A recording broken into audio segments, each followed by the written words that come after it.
Ceci est un cauchemar réveillé. N'essayez pas d'en sortir.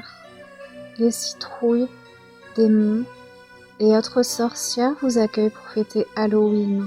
Bienvenue dans les récits nécrosés. Œil pour œil, dent pour dent. Le soir d'Halloween, Yellof noyait sa solitude dans l'alcool. Elle cherchait le bonheur dans sa bouteille, à tel point qu'elle finit par tomber dedans et se perdre dans son ivresse.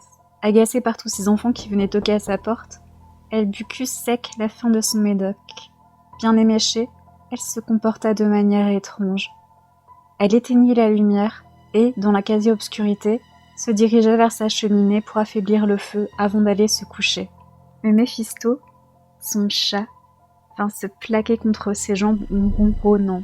Imbibée par trop de boissons, Yellof s'emporta. Elle donna un vicieux coup de pied dans le corps du pauvre chat qui revint à la charge vers Yellof.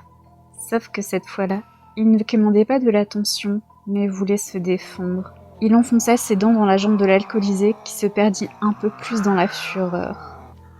Yellof secoua alors sa jambe avec force et colère, augmentant l'ire de Méphisto, qui planta ses griffes dans les membres inférieurs de sa chère maîtresse et grimpa toujours plus haut en feulant.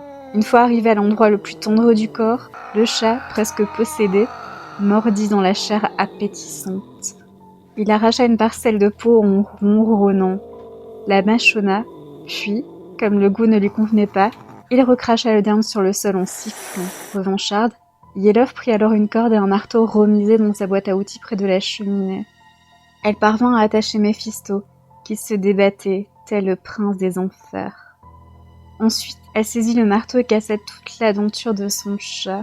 Elle chantonna une mélopée halloweenesque macabre et enjonça toutes les dents du félin dans sa citrouille. Une année passa. Yellof buvait de plus en plus, à tel point qu'elle s'enfermait dans un univers de déboires et cauchemars. Elle sentait une présence constante et pensait entendre des bruits perdus dans la nuit. Cette psychotique ressentait même des douleurs fantômes, pulsant dans ses membres inférieurs, comme de petites piqûres qui aiguillonnaient son épiderme. Une menace planait dans son esprit, embrumée par l'alcool et hantée par une entité. Au fil du temps, la raison de Yellof s'abîma dans l'hystérie. Le soir d'Halloween arriva, avec, dans la ville, tous ces petits démons porteurs de malédictions. Le 31 octobre, après avoir descendu une bouteille de vinasse, Yellof entendit un bruit rauque. C'était à mi-chemin entre le feulement d'un animal étouffé et le grognement démoniaque.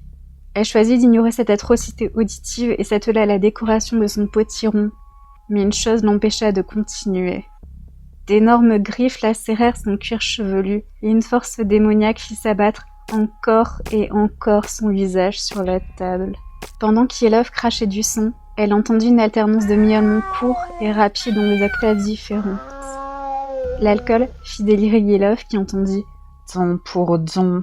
Le carnage dura de longues minutes, durant lesquelles le nez fut aplati, les pommettes éclatées et les dents brisées. Quand le massacre du visage de l'édenté fut fini, une créature cauchemardesque se dressa devant elle, un corps félin, avec la tête d'une citrouille.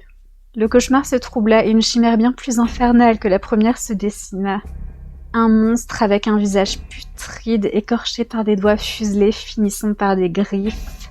Les cornes de bouc ornaient sa terrifiante tête. L'abomination feula dans une exhalation pestilentielle.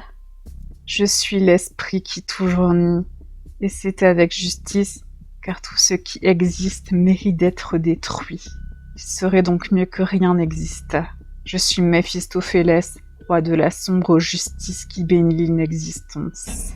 Je suis tapi dans les vices et attends la nuit de Samhain pour assouvir la vengeance. Tu pourrais donner ton âme au diable, Lucifer n'en voudrait pas. » La monstruosité miaula œil pour œil, et de ses griffes acérées, piqua les globes oculaires et les délogea dans une mare de sang. Dent pour dent.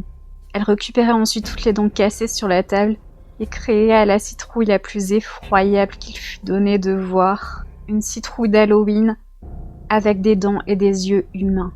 Le symbole halloweenesque et maléfique prit vie sous les ordres de Méphistophélès. Ensuite, la citrouille s'appropria tous les os de Yellof et fit naître de l'ossature humaine Des squelettes sordides et dansants.